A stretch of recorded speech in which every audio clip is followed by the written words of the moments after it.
বঙ্গবন্ধুর আদর্শের চর্চা চলবে। আমরা স্পষ্টত বলতে চাই, বুয়েট ক্যাম্পাসের স্বাধীনতার সপক্ষ শক্তি জয় বাংলা, জয় বঙ্গবন্ধু স্লোগান তুলবে। আমরা স্পষ্টত বলতে চাই, বুয়েট ক্যাম্পাসের শিক্ষার্থীরা স্লোগান তুলবে, পদ্মা মেঘনা যমুনা তোমার আমার ঠিকানা। আমরা স্পষ্টত বলতে চাই, বুয়েট ক্যাম্পাসের শিক্ষার্থীরা স্লোগান তুলবে, বাংলা না আফগান, বাংলা বাংলা। আমরা স্পষ্টত বলতে চাই, বুয়েট ক্যাম্পাসের শিক্ষার্থীরা স্পষ্ট ভাষায় স্লোগান তুলবে, 52 হাতিয়ার গর্জে উঠুক আরেকবার, 62 হাতিয়ার গর্জে উঠুক আরেকবার, 66 হাতিয়ার গর্জে উঠুক আরেকবার, 69 হাতিয়ার গর্জে উঠুক আরেকবার, 71 হাতিয়ার গর্জে উঠুক আরেকবার। আসুন সম্মিলিত সুরে একসাথে জয় বাংলার স্লোগানে এই বুয়েটকে প্রকম্পিত করে, এই বুয়েটের শিক্ষার্থীদেরকে, স্মার্ট বাংলাদেশের স্বপ্ন বিভোর শিক্ষার্থীদেরকে নিয়ে আমরা একটি সুন্দর শিক্ষার পরিবেশ সমৃদ্ধ বুয়েট ক্যাম্পাস গড়ে তুলি।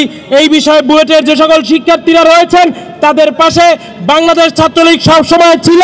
যেভাবে 48 সালের 4 জানুয়ারি থেকে আজ অবধি বাংলাদেশ ছাত্রলীগ দেশের সকল স্বাধীনতার অধিকার আদায়ের আন্দোলনে, ভোট বাতের অধিকার আদায়ের আন্দোলনে, শিক্ষার্থীদের শিক্ষার অধিকার আদায়ের আন্দোলনে, সাধারণ শিক্ষার্থীদের, জনগণের, মানুষের পাশে বুক চিতিয়ে দাঁড়িয়েছে, সেইভাবেই সামনের দিনেও বুয়েটের শিক্ষার্থীদের যে কোনো যৌক্তিক আন্দোলনে বাংলাদেশ ছাত্রলীগ পাশে থাকবে। আমাদের কষ্ট লাগে, এই বুয়েটের শিক্ষার্থীরা মুক্তিযুদ্ধের চেতনায় বিশ্বাসী একটি প্রজন্মের উত্তরসূরি। তারা কেন এই দেশ বিরোধী শক্তিদের অপতৎপরতার জালে ফাঁদে পা দিয়ে দেশের বিরুদ্ধে দাঁড়াবে, এই লাল সবুজের পতাকার বিরুদ্ধে দাঁড়াবে? জাতির পিতার আদর্শের চর্চা করা, উন্নত স্বনির্ভর আধুনিক স্মার্ট বাংলাদেশের স্বপ্নে বিভোর বাংলাদেশ ছাত্রলীগের রাজনীতিতে যোগদান করা, এটি তো কোনো শিক্ষার্থীর অপরাধ হতে পারে না। এই ন্যায্য অধিকার থেকে একজন শিক্ষার্থীকে বঞ্চিত করা সংবিধান। আমরা বুয়েট প্রশাসনকে জানিয়ে দিতে চাই, 30 লক্ষ শহীদের রক্তের বিনিময়ে অর্জিত স্বাধীন বাংলাদেশে জাতির পিতা বঙ্গবন্ধু শেখ মুজিবুর রহমানের নেতৃত্বে প্রণীত সংবিধান।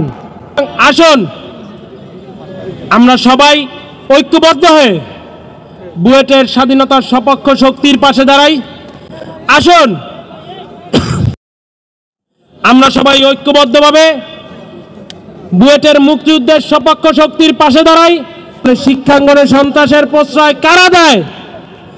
আজকে যখন আমরা দেখি বুয়েটের প্রায় 34 জন শিক্ষার্থী আমাদের টুরিস্ট প্লেস সুনামগঞ্জের টাঙ্গুয়ার হাওরে গোপন জঙ্গি বৈঠক করতে গিয়ে আইন শৃঙ্খলা রক্ষাকারী বাহিনীর হাতে আটক হয়, তখন আমাদের হৃদয়ে রক্তক্ষরণ হয়।